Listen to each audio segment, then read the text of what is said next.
Assalamualaikum warahmatullahi wabarakatuh. Saya ucapkan selamat datang di channel saya.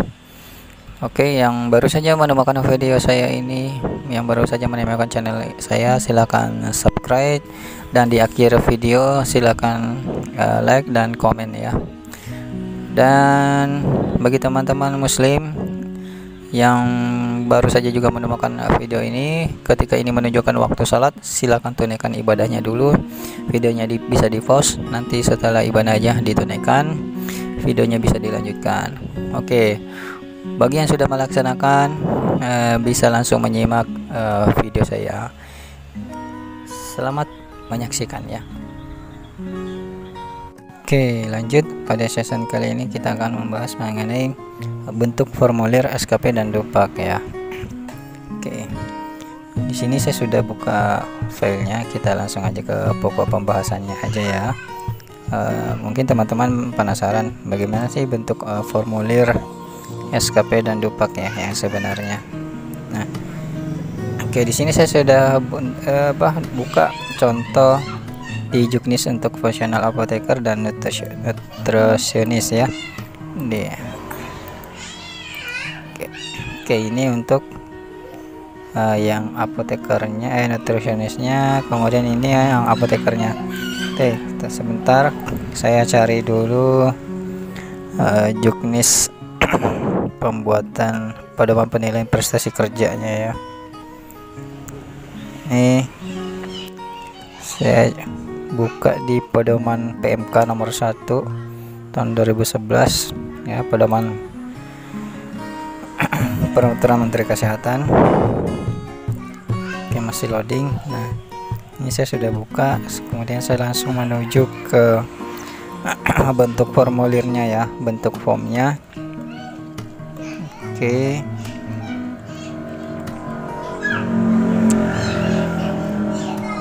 perkecil dulu.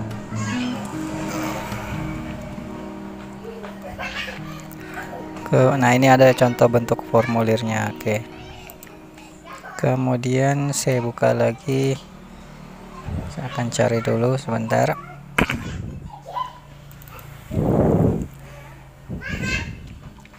Di sini rasanya ada. Ini Perka, peraturan kepala BKN ya, tahun 2011 ya. Ini peraturan BKN tahun 2011 mengenai pedoman penilaian juga.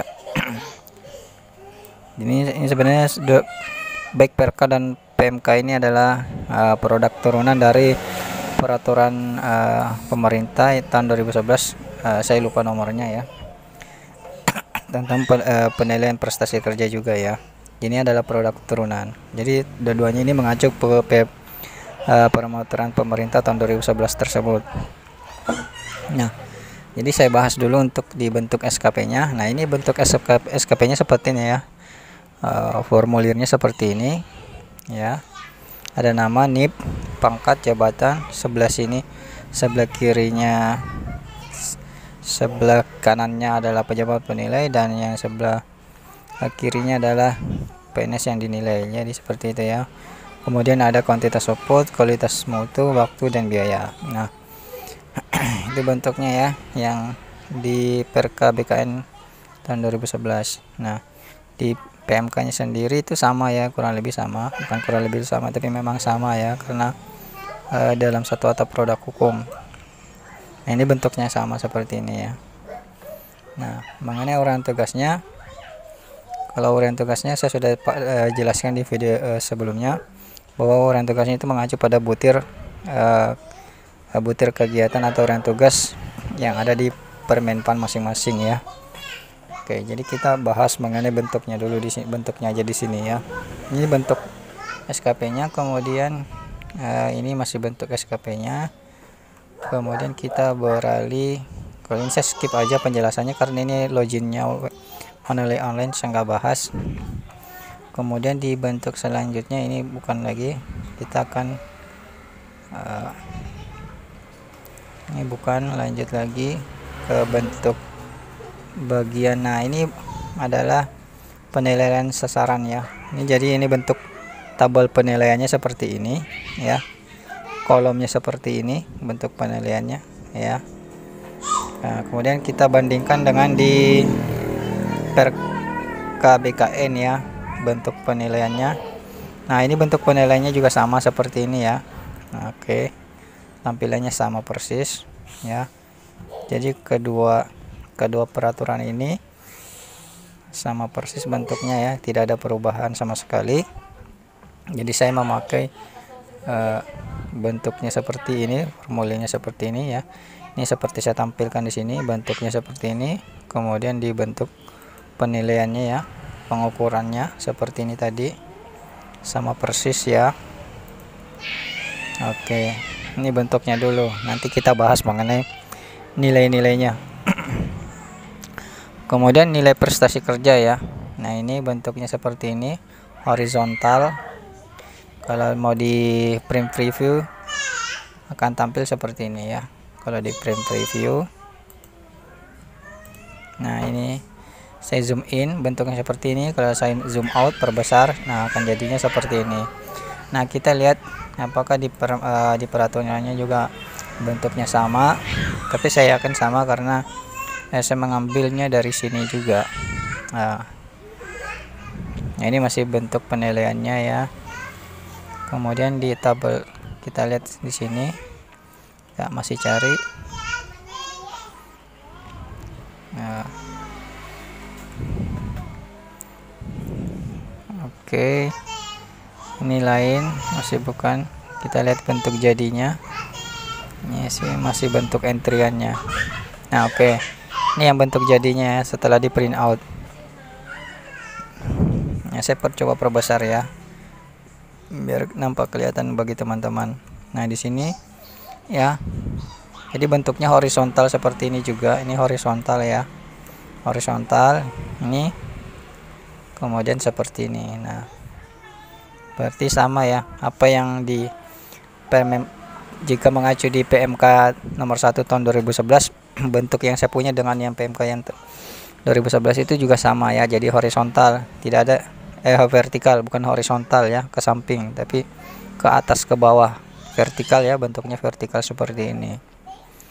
Nah, ini sama dengan model saya, ini namanya bentuk vertikal ya, jadi sama. Nah, kemudian kita lagi ke KBKN, kita lihat bentuknya lagi, bentuk ending terakhirnya kita lihat. Nah, ini lain juga, masih bentuk SKP dan pengukurannya. Kita lihat bentuk akhir di penilaiannya seperti apa, bentuk formulirnya. Ini masih lain. Ini untuk tugas belajar ya, ini jangan salah. Ini ada bentuk terakhir, ini untuk tugas belajar. Ini masih untuk tugas belajar. Ini juga, ini ada tulisannya redaksinya tugas belajar ya. Ini bentuk untuk tugas belajar.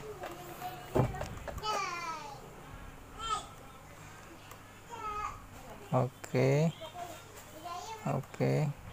Kemudian ini masih bentuk untuk tugas belajar juga. Ini yang untuk mana, ini yang untuk pegawai enggak ada ya, mungkin ada terlewatkan di atas ya. Ini masih bentuk pengukurannya ya.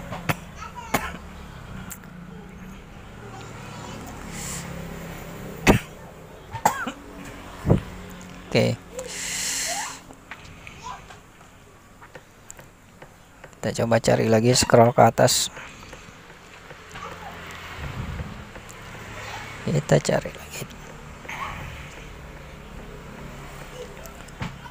Oke, untuk tabelnya di sini kayaknya kurang lengkap ya. Contohnya di sini yang KBKN ya, KBKN-nya kurang lengkap contohnya.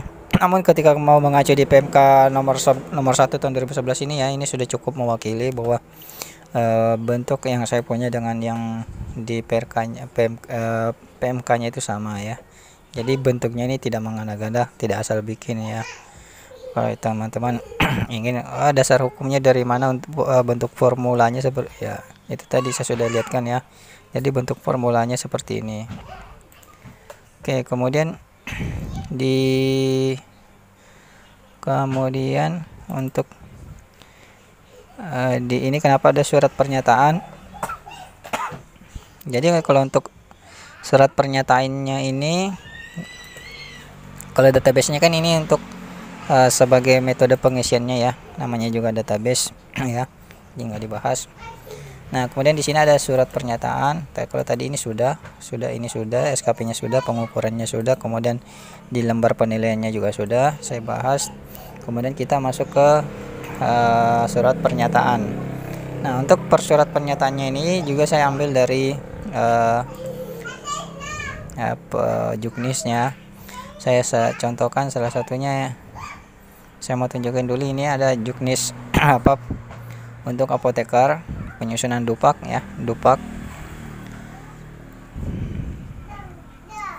Kalau ini contoh paknya, coba kita cross ke bawah, bentuk dupaknya ada enggak? Iya, di sini. Oke. Enggak ada ya. Oke. Kita mau bahas ke bentuk surat pernyataannya ya. Untuk bentuk surat pernyataannya itu modelnya sebenarnya seperti ini ya. Jadi surat pernyataan melakukan kegiatan pekerjaan, ini contohnya untuk farmasi ya, seperti yang ada di sini teman-teman lihat ya. Surat pernyataan melakukan kegiatan perawat, ini karena ini perawat maka judul anunya perawat. Kalau di sini kan contohnya di farmasi, ada masalah. Kemudian di sini ada yang bertanda tangan di bawah ini, kemudian menyatakan bahwa yang bersangkutan telah melakukan kegiatan pekerjaan kefarmasian sebagai berikut. Nah, kalau ini kan satu lembar HVS. Nah, kalau kemudian disertai dengan laporan harian. Nah, untuk di laporan harian saya itu saya pisahkan karena kenapa? Ini akan banyak ke bawah lembarannya. Jadi ini saya pisahkan. Surat pernyataannya tersendiri, kemudian ini sebagai terlampir. Nah, ini ada penanggalan. Di sini seharusnya ada tanggal 1 sampai tanggal 30, cuman di sini nggak ada. Jadi ini saya custom ya, cuma tidak merubah pola bentuknya yang seperti ini ya, tidak merubah. Jadi ini contohnya saya kasih gambaran ini. Nah, ini surat pernyataannya ya, seperti yang di permempannya, di juknisnya. Kemudian di sini redaksinya saya rubah, melakukan kegiatan perawat sebagaimana terlampir ya. Jadi ini terlampir, lampirannya ini bulan 1 sampai bulan 12 ini adalah lampirannya ya. Nah, jadi yang saya katakan tadi, di sini tanggalnya ada tanggal 1 nih, tanggal 1 sampai tanggal 30, kemudian ada satuan hasil, jumlah volume kegiatan, angka kredit, jumlah angka, dan keterangan bukti fisik. Nah, ini bentuknya dari sini ya. Nah, ini ada tanggal, satuan hasil, volume kegiatan, angka kredit, dan jumlah angka kredit, serta bukti keterangan fisik. Jadi bentuknya seperti ini. Jadi sekali lagi bentuknya itu formulanya ada sendiri, masing-masing ada dasarnya, nggak asal bikin aja aplikasi SKP dan dupaknya ini ya. Kemudian untuk rekap semesternya itu pun sama. Kalau di print preview seperti ini contohnya ya. Nah, ini melaksanakan kegiatan pelayanan keperawatan ya, perawat. Ini yang bertentangan menyatakan bahwa si ini harian ini telah melakukan pelayanan keperawatan sebagai berikut. Nah, ini sebagai rekapannya ya. Ini rekapannya dari setiap bulan tadi. Ini rekapan per semester. Kemudian dupaknya tadi ini, nah contohnya kalau mau di print preview hasilnya seperti ini ya. Nah, ini. Nah, bentuk tabelnya seperti ini pun saya ambil dari di juknisnya juga. Saya salah satu contoh aja. Ini ada juknis nutritionist, bentuk formulanya seperti ini, ada nama, NIP, nomor seri karpet, dan sebagainya. Kemudian masa kerjaan lama dan baru. Nah, di sini juga begitu sama. Ada nama, NIP, nomor seri karpet, tempat tanggal lahir, dan masa kerjaan lama dan baru ya. Nah, ini ada ya. Kemudian nah, ini tabelnya seperti ini. Ini kalau di view Excelnya nggak nampak, teman. Kalau di print view itu kelihatan ya, bentuknya seperti ini, aslinya seperti ini ya. Nah, bentuknya seperti ini. Oke, ini tampilannya sengaja seperti ini karena kita tahu bahwa ini bahwa ini ya jurusan apa sih, bahwa ini lurusannya ke bawah seperti ini lurusannya ke bawah seperti ini ya. Nah, ini namanya di split. Nah, kemudian bentuknya tadi seperti ini ya. Nah,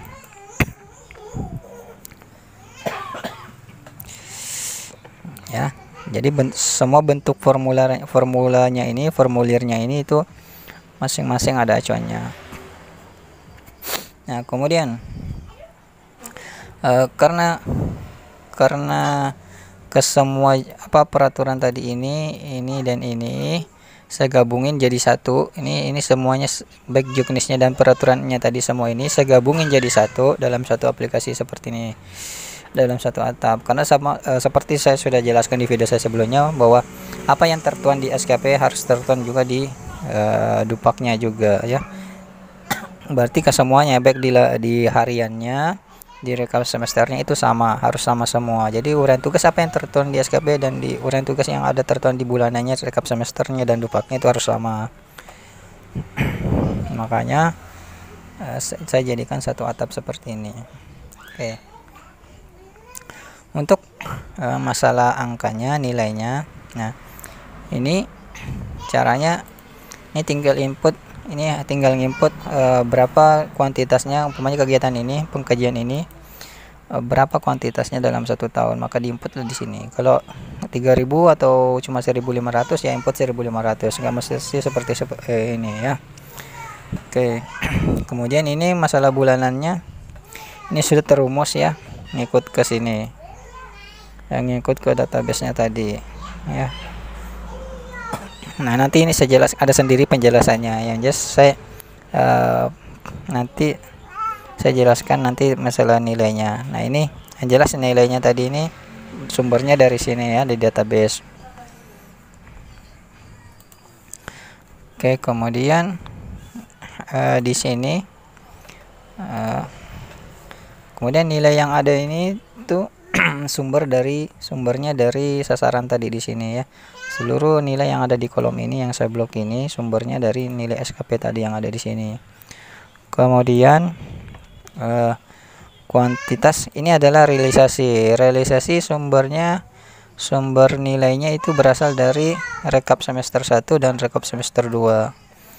Jadi akumulasi ini, jadi contohnya ini 102 ditambah ini juga 102 ya. Ini kan ini tambah ini jadinya ini, sama juga ini tambah ini semua jadinya ini. Jadi 102 tambah 102 itu larinya ke sini ya, larinya ke sini. Ini ada rumusnya. Oke, kemudian 53 ini adalah pembagi ya,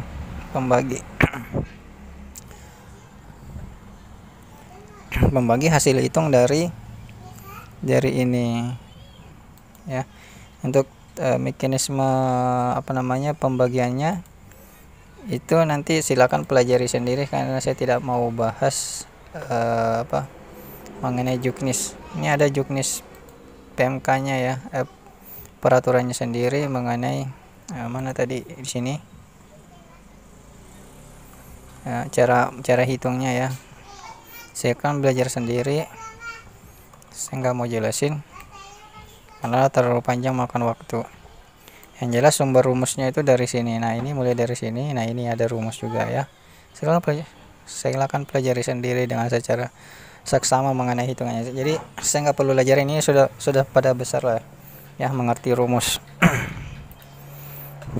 Ya jelas ini sumbernya, perhitungannya berasal dari tadi, sama dengan ini ya. Jadi ini targetnya, seluruh nilai yang ada di target ini itu sumbernya dari sini, kemudian realisasi ini seluruh nilainya itu bersumberkan dari rekap semester, realisasi yang teman-teman sudah inputkan, yang sudah teman-teman kerjakan di bulan 1 sampai bulan 12. Nah, itu sumbernya dari situ ya, sumbernya dari sini. Ini nilai yang ada sini. Nah, ini ada angka-angka. Nah, untuk cara penggunaannya nanti saya jelaskan. Nanti saya jelaskan pada session berikutnya, ada sendiri waktunya ya. Nah, untuk metode hitungnya sendiri nanti ini ada juga rumus di sini. Silakan pelajari. Ini sekali lagi, silakan pelajari di sini ya. Silakan pelajari di sini sendiri. Ini ada rumus ya. Saya nggak mau menjelaskan. Ini sudah sangat jelas ya, formulanya sudah sangat jelas. Metodenya sudah sangat jelas. Ini nggak perlu digurui lagi. Kita lagi nggak belajar matematika di sini ya.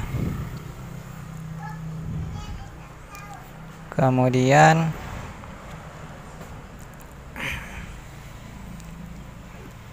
apa lagi ya, pokoknya itu ya. Kalau ketika ada rumus, nah ini contohnya ini, realisasi output target dibagi ke target output dikali 100% ya. Metode cara kerja matematikanya silakan pikir sendiri ya, saya nggak mau jelasin. Nah, sama dengan ini ya. Jadi seluruh kegiatan yang ada di sini, baik di SKP-nya, bulanannya, rekap semesternya, itu saling terhubung antar satu sama yang lainnya dari sini sampai ke terakhir sini ya. Nah, kemudian sumber nilainya lagi ini saya cuma jelasin singkat aja, clue-cluenya aja. Ini nilainya itu berasal dari sini ya. Total poin yang ada di sini. Ini saya filter dulu. Nah, ini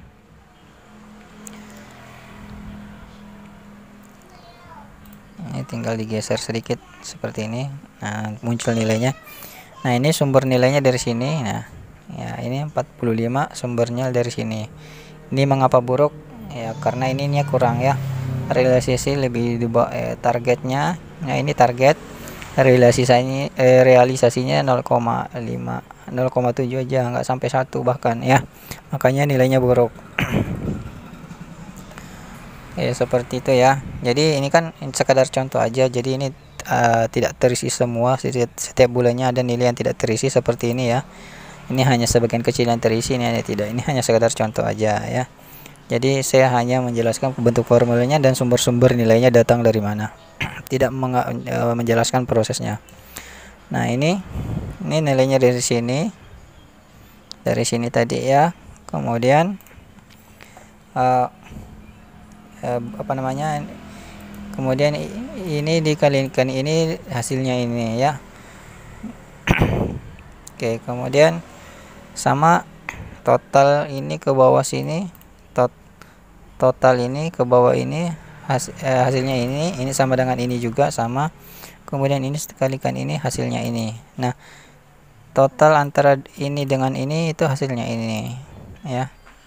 Total antara ini dengan ini hasilnya ini ya. Oke. Kemudian ini si pelayanannya itu berasal dari sini. Ini penilaian awal ya. Untuk penilaian awal orientasi pelayanan itu standarnya minimalnya dapat 76 atau 75, pokoknya intinya 75 ke atas lah ya. Untuk baru pertama kali mendapatkan nilai ya. Jadi ini adalah nilai subjektivitas yang diberikan oleh pimpinan Vaskes. Nah, biasanya pimpinan Vaskes itu jadi ini hak mutlak pimpinan Vaskes untuk ngasih nilai. Jadi biasanya pimpinan Vaskes itu ngasih nilainya sekedar 75,5 atau 76. Tidak pernah ngasih 80, belum bisa ya. Belum bisa langsung ke nilai baik. Jadi posisi nilai cukup dulu, baik dulu. Tidak boleh langsung ke posisi sangat baik. Oke. Jadi ini adalah nilai dasar ya ketika baru pertama kali dia jadi terangkat sebagai PNS atau CPNS. Nah, ini nilai dasarnya ini. Nah, ini pun saya sudah rumuskan di sini ya. Ini ada rumus. Jadi setiap tahunnya cuma naik 0,5. Oke. Kemudian apa lagi ya? Mungkin nggak ada lagi, saya rasa cukup penjelasannya. Jadi itu mengenai penjelasan singkat tadi mengenai bentuk formulanya dan nilai sumber nilainya dapat dari mana ya. Oke, mungkin itu sudah cukup membantu. Nanti ada di sesi berikutnya lagi untuk penjelasan berikutnya. Oke, cukup sekian atas perhatiannya saya ucapkan terima kasih banyak. Assalamualaikum warahmatullahi wabarakatuh.